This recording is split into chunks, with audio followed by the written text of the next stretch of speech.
आज के इस जलसे के सत्र इसके तकलीफ करना नौजवानों, बुजुर्गों, दोस्तों और मेरी माँ बहनों, बैठ जाओ। ऐसा नगर कब्रस्तान मुक्ति के बैठ जाओ।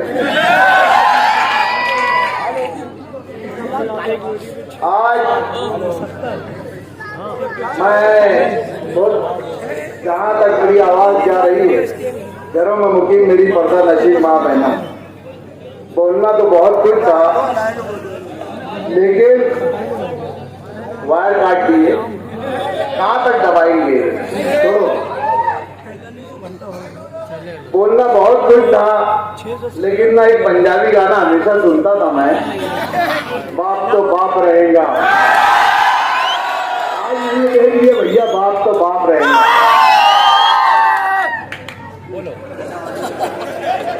यहाँ पर जलसा शुरू होने से पहले कुछ बच्चों को लगाकर कौन साहब जिंदाबाद, कौन साहब मुर्दाबाद के नारे लगवाए जा रहे थे।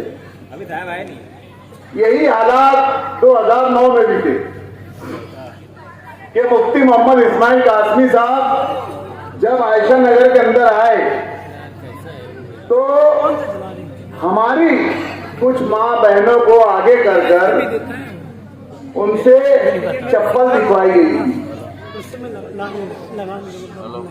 2009 के बाद 2019 में जब मैं मुफ्ती साहब के साथ आयशा नगर के अंदर दौरे पर आया, यहाँ के जिम्मेदारों को बात याद होगी, 10 साल के बाद हमारी उन माँ बहनों ने मुफ्ती साहब से माफी मांगी।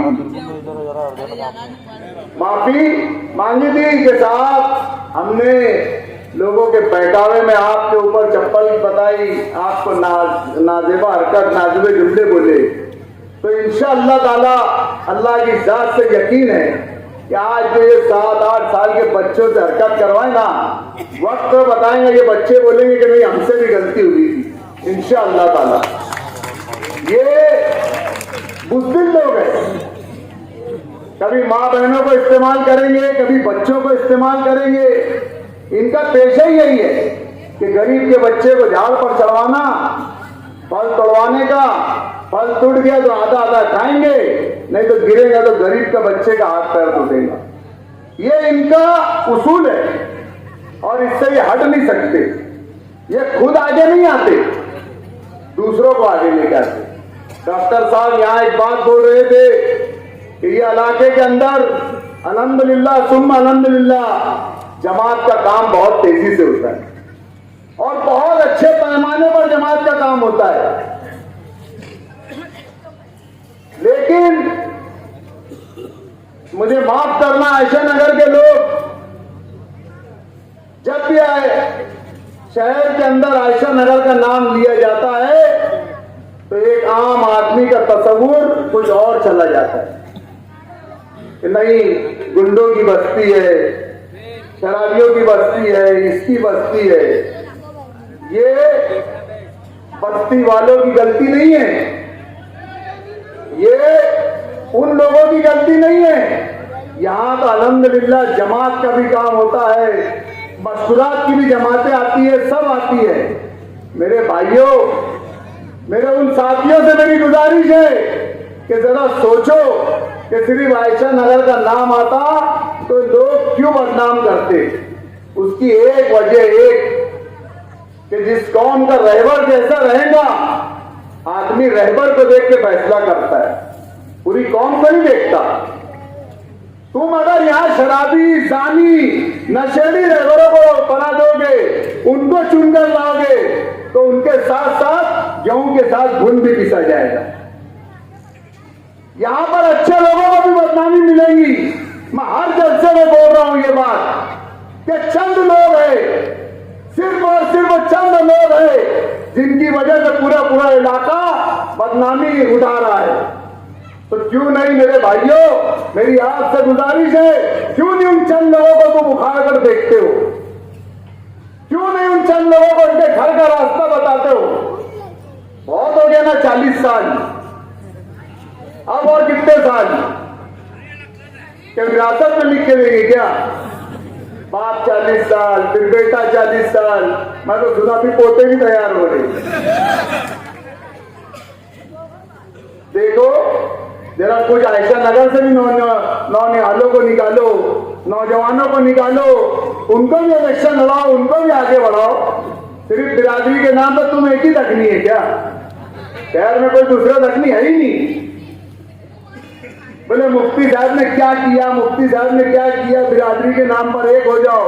मैं मानता चलो मुफ्ती साहब ने तुम्हारे अगर 100 काम में से 10 ही काम किए होंगे, 90 काम नहीं किए होंगे।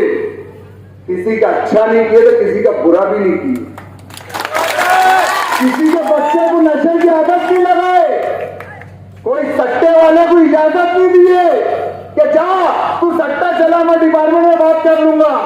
आज ये अल्हम्दुलिल्लाह मुफ्ती साहब का डिपार्टमेंट के अंदर इस मामले में व्हाइट कॉलर है, व्हाइट कॉलर। ये बोलते हमारे ऊपर क्या है?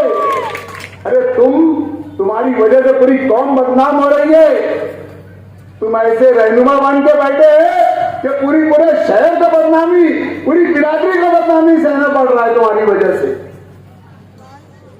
एक हदीस है कि आप सल्लल्लाहु अलैहि वसल्लम जब किसी कबीले का सरदार चुनते थे तो वो सबसे पहले एक चीज देखते थे कि कौन से शख्स के दिल में कुरान मौजूद है, कौन से शख्स के सीने में सबसे ज्यादा कुरान मौजूद है। जिस शख्स के सीने में ज्यादा कुरान मौजूद रहता था आप सल्लल्लाहु अलैहि वसल्लम बिना कुछ देखे दिखाए उसका इंतखाब कर लेते थे।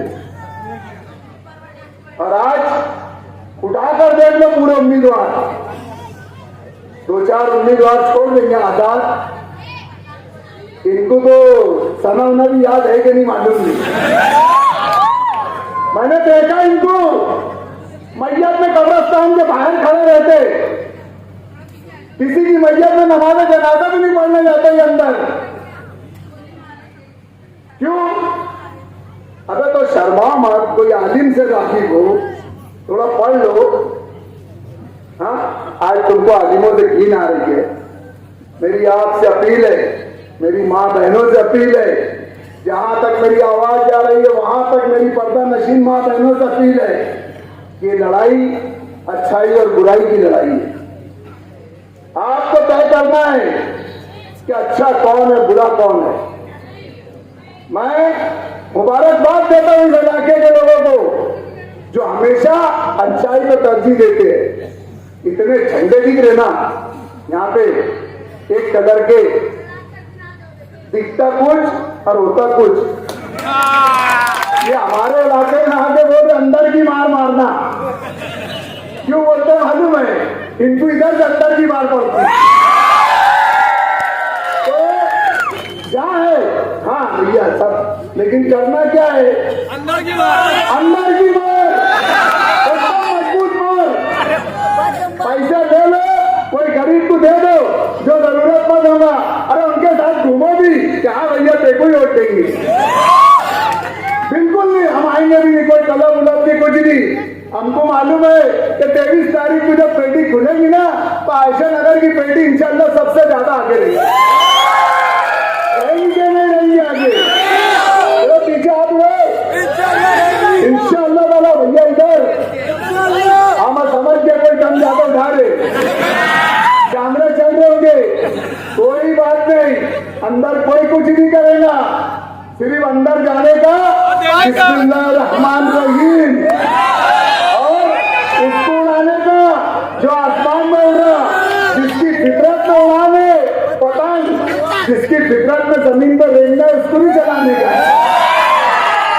फितरत में उड़ाने, अपनी फितरत में आसमान को चुनी चली चली रे पतंग मेरी बादलों के साथ।